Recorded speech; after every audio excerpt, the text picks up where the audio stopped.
नमस्कार प्रिय साथियों। बहुत बहुत स्वागत है आपका अपने YouTube चैनल अमृत ज्ञान में। साथियों, इस एपिसोड के माध्यम से आज हम बात करेंगे कुंडली के सभी 12 भावों में चंद्रमा का फल। साथियों, चाहे आप किसी भी लग्न के हों, चाहे किसी की भी राशि के हों, कोई फर्क नहीं पड़ता। आप सिर्फ ये देख लीजिए कि आपके चंद्रमा किस भाव में विराजमान है। आज चंद्रमा का फल भाव के आधार पर होगा और निश्चित तौर पर आपको चंद्रमा के ये रिजल्ट्स देखने को मिलेंगे ही मिलेंगे। आप सिर्फ अपनी जन्म पत्रिका को उठा लीजिए और ये देख लीजिए कि चंद्रमा आपके किस भाव में विराजमान है। तो जो फल मैं बता रहा हूँ वो आपको देखने को मिलेंगे। कमेंट बॉक्स में आकर के हमें जरूर बताइएगा, इससे हमारा भी उत्साहवर्धन होता है। साथियों, चंद्रमा जो कि जल के कारक होते हैं, चंद्रमा जो कि चंचलता के कारक होते हैं, चंद्रमा जो कि माँ के कारक होते हैं, चंद्रमा जो आने वाले हमारे दिमाग में बार बार जो विचार आते हैं उनके भी कारक होते हैं। कुंडली के 12 भावों में ये अलग अलग प्रकार के परिणाम प्रदान करते हैं। तो आइए देख लेते हैं कि चंद्रमा आपके किस भाव में विराजमान होकर के किस प्रकार का रिजल्ट दे रहे हैं। शुरुआत करते हैं लग्न से। यदि किसी व्यक्ति के लग्न में ही चंद्रमा विराजमान हो जाए तो किस प्रकार का रिजल्ट देखने को मिल सकता है। तो साथियों, जब भी चंद्रमा किसी भी व्यक्ति के लग्न में विराजमान हो जाए तो ऐसे व्यक्ति को चंद्रमा भावनात्मक रूप से इमोशनली बहुत स्ट्रांग बना देता है, बहुत ही शक्तिशाली बना देता है। एक तो होता है साथियों शारीरिक बल, और उससे भी अधिक होता है एक भावनात्मक बल, इमोशनल पावर जिसके अंदर होती है। तो आप देखेंगे जिसका भी चंद्रमा लग्न में विराजमान होता है, चंद्रमा ऐसे व्यक्ति को दिमागी तौर पर मन से बहुत स्ट्रांग बना देते हैं। इमोशनली ऐसा व्यक्ति बहुत स्ट्रांग हो जाता है। जब ये इमोशनली स्ट्रांग हो जाएंगे तो आने वाले दुखों का सामना ये बहुत आसानी से कर लेते हैं। इनके जीवन में चाहे किसी भी प्रकार का दुख, परेशानी, टेंशन हो, ये उसका सामना बहुत ही आसानी से कर लेते हैं। ऐसे व्यक्ति को अपनी माता से बहुत ज़्यादा लगाव होता है। माता से इनको किसी न किसी प्रकार की संपत्ति का भी लाभ अवश्य मिलता है। ऐसा व्यक्ति जीवन में पहले इसकी जो आय का स्रोत होता है ये नौकरी करता है पहले, और बाद में जाकर के ये व्यापार करते हैं। व्यापार में ये सफल भी जरूर हो जाते हैं। इस प्रकार का रिजल्ट जो है चंद्रमा यहाँ पर विराजमान होकर के प्रदान करते हैं। साथियों, बात करेंगे यदि चंद्रमा द्वितीय भाव जो कि धन, कुटुंब और वाणी का भाव है, जब भी यहाँ पर विराजमान होंगे तो आप देखेंगे कि ऐसा व्यक्ति बहुत ही मधुरभाषी होता है।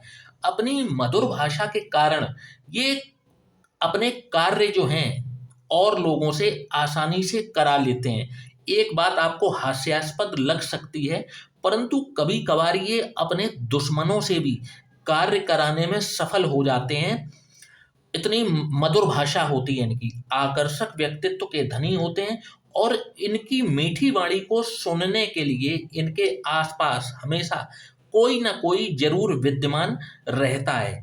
शौकीन गजब के होते हैं। अपने शौक को पूरा करने के लिए जब ये खर्च करने पर उतर आए तो फिर ये किसी भी प्रकार की कोई सीमा नहीं देखते।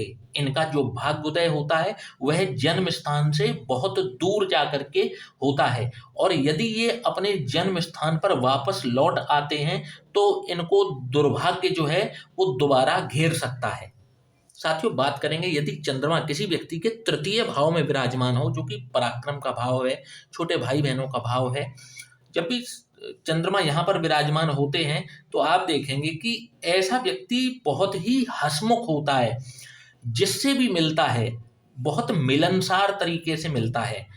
ये अपनी दृढ़ निश्चय इनका बहुत ही स्ट्रांग होता है। लगन के बहुत ही पक्के होते हैं। जो भी कार्य अपने हाथ में लेते हैं उसको पूरा करके ही छोड़ते हैं। धार्मिक ये गजब के होते हैं। आस्तिक भी बहुत होते हैं, और इनकी जो आस्थाएं हैं, जिस कुछ किसी के भी प्रति इनकी आस्था हो, ईश्वर के प्रति हो, किसी व्यक्ति के प्रति हो, इनकी जो भी आस्थाएं हैं किसी के भी प्रति, यदि कोई उसमें आड़े आता है तो फिर ये किसी भी स्तर तक उतर सकते हैं, किसी भी हद तक उतर सकते हैं। श्वास और कफ से संबंधित कोई ना कोई रोग इनको हमेशा बना रहता है। साथियों बात करेंगे यदि चंद्रमा किसी व्यक्ति के चतुर्थ भाव में विराजमान हो जाए तो किस प्रकार के रिजल्ट देते हैं। चतुर्थ भाव में जब भी चंद्रमा विराजमान होंगे तो आप देखेंगे कि ऐसा व्यक्ति जो है अपनी आर्थिक सीमा से अधिक दान करने का कौशल उसके पास में होता है। दान करते समय वह यह नहीं देखता कि उसकी जेब में कितना धन है और बस वो दान दिए जाता है। और यही कारण है कि वह सम्मान हमेशा पाते हैं जहां पर भी जाएं, चाहे वह कार्यस्थल हो, समाज हो, परिवार हो, इनको हमेशा सम्मानित किया जाता है, हमेशा इनको सम्मान की प्राप्ति होती है। इनके अंदर एक बहुत ही अच्छी क्वालिटी होती है, वो क्वालिटी होती है अपने शत्रुओं को तुरंत माफ कर देने की। इनका भाग्योदय विवाह के पश्चात ही होगा और इनका अपनी माता से बहुत ज्यादा लगाव रहता है। इस प्रकार का रिजल्ट चंद्रमा चौथे भाव में देते हैं। बात करेंगे साथियों, जब भी चंद्रमा पंचम भाव में विराजमान हो, जो कि शिक्षा का भाव है, आपकी संतान का भाव है, जब भी चंद्रमा पंचम भाव में विराजमान होंगे तो पंचम भाव का चंद्रमा व्यक्ति को बहुत ज्यादा चंचल प्रकृति का बना देता है। व्यक्ति बहुत ही शरारती होता है। इनकी जो पहली संतान होती है वह एक कन्या संतान होती है। ऐसा व्यक्ति चरित्र का बहुत ही दृढ़, बहुत ही पक्का होता है। चाहे कैसी भी परिस्थिति आ जाए वह किसी से भी मतलब अपने चरित्र से कभी भी समझौता नहीं करता। आकस्मिक धन की प्राप्ति इनको जीवन में कई बार होती रहती है। साथियों बात करेंगे जब भी चंद्रमा छठवें भाव में विराजमान हो जाए, जो कि रोग रिपु ऋण का भाव है, तो कैसा परिणाम दिखाएंगे। तो साथियों छठवें भाव में जब भी चंद्रमा विराजमान होते हैं तो व्यक्ति को श्वसन तंत्र, खांसी, जुखाम, नजला, इस प्रकार का रोग हमेशा बना रहता है। ऐसा व्यक्ति कामुक होता है। काम वासना पर ऐसे व्यक्ति का कोई भी नियंत्रण, कोई कंट्रोल नहीं होता। खर्च अपनी आय से अधिक करता है और आंखों से संबंधित उसको कोई ना कोई रोग, नेत्र रोग जरूर बना रहता है। साथियों बात करेंगे यदि सप्तम भाव जो कि रिलेशनशिप का भाव है, यदि यहाँ पर चंद्रमा विराजमान हो तो आप देखेंगे कि ऐसा व्यक्ति बहुत ही सभ्य, बहुत ही कल्चर्ड होता है, साथ ही बहुत ही धैर्यवान भी होता है। उसको किसी कार्य की जल्दबाजी नहीं होती जब तक वह प्रत्येक बात से पूरी तरीके से कसौटी पर कस नहीं लेता, कभी भी कदम आगे नहीं बढ़ाता। राजनीति में भी ये अपना भाग्य आजमा सकते हैं, इनको सफलता जरूर मिल जाती है यदि ये राजनीति में अपना भाग्य आजमाते हैं तो। और इनका भाग्योदय की यदि बात की जाए तो जन्म स्थान से बहुत दूर जाकर के ही इनका भाग्योदय होता है और इनको सफलता का स्वाद जो है चखने को मिलता है जन्म स्थान से बहुत दूर जाकर के। साथियों बात करेंगे यदि चंद्रमा अष्टम भाव में विराजमान हो जाए तो किस प्रकार के रिजल्ट देते हुए देखे जाते हैं। तो ऐसा व्यक्ति जो है ना बहुत ही नेगेटिव विचारों का होता है। नकारात्मक विचार ऐसे व्यक्ति को हमेशा घेरे रहते हैं और ये नकारात्मक विचारों को बहुत ज्यादा, बहुत समय तक अपने पास में रखे रहते हैं और उसके बारे में बार बार एक ही बात को बार बार सोचते रहते हैं।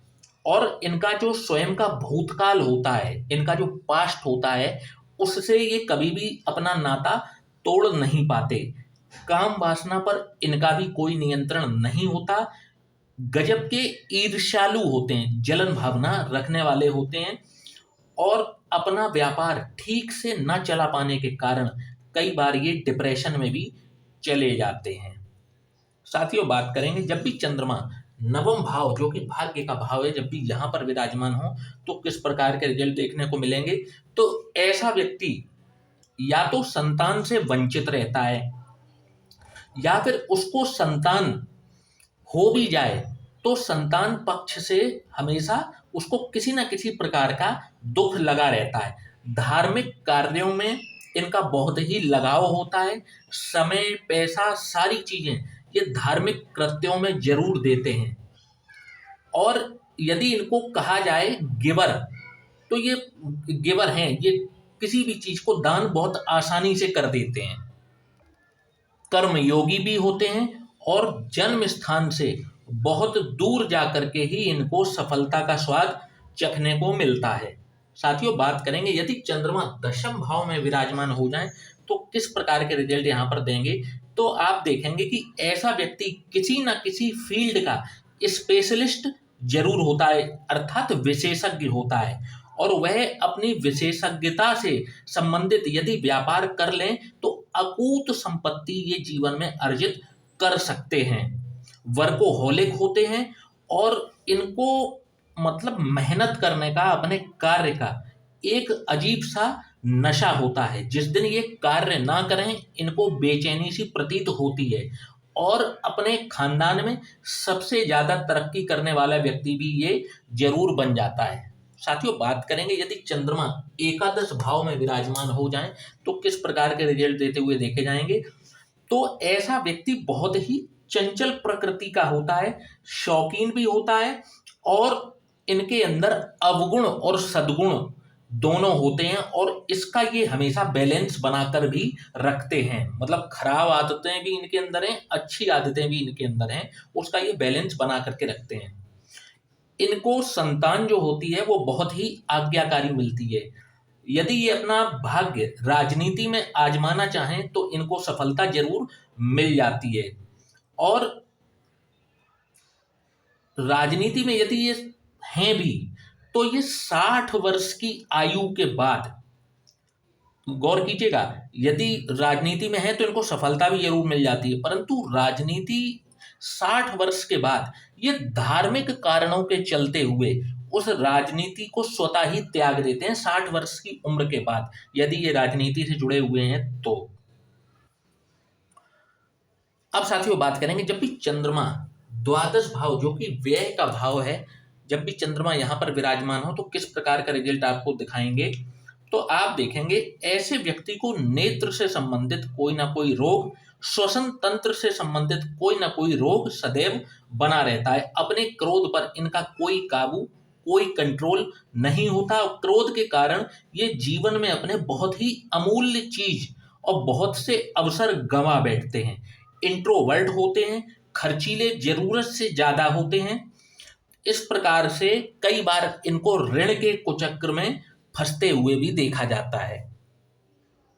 तो साथियों, इस प्रकार के कुछ रिजल्ट्स जो हैं आज हमने भाव के आधार पर चंद्रमा को फलित किया है। हालांकि यदि लग्न दूसरी हो जाए और राशि दूसरी हो जाए तो कुछ रिजल्ट चेंजेस भी आएंगे निश्चित तौर पर, परंतु जो आज मैंने रिजल्ट्स बताए हैं इस प्रकार के रिजल्ट भी आपको प्रत्येक भाव में देखने को अवश्य मिल रहे होंगे। कमेंट बॉक्स में आकर के हमें जरूर बताइएगा, इससे हमारा भी उत्साहवर्धन होता है। यदि आप भी अपनी कुंडली का विश्लेषण कराना चाहते हैं तो नीचे दिए हुए इस व्हाट्सएप नंबर पर आप हमसे संपर्क कर सकते हैं। जय श्री राम।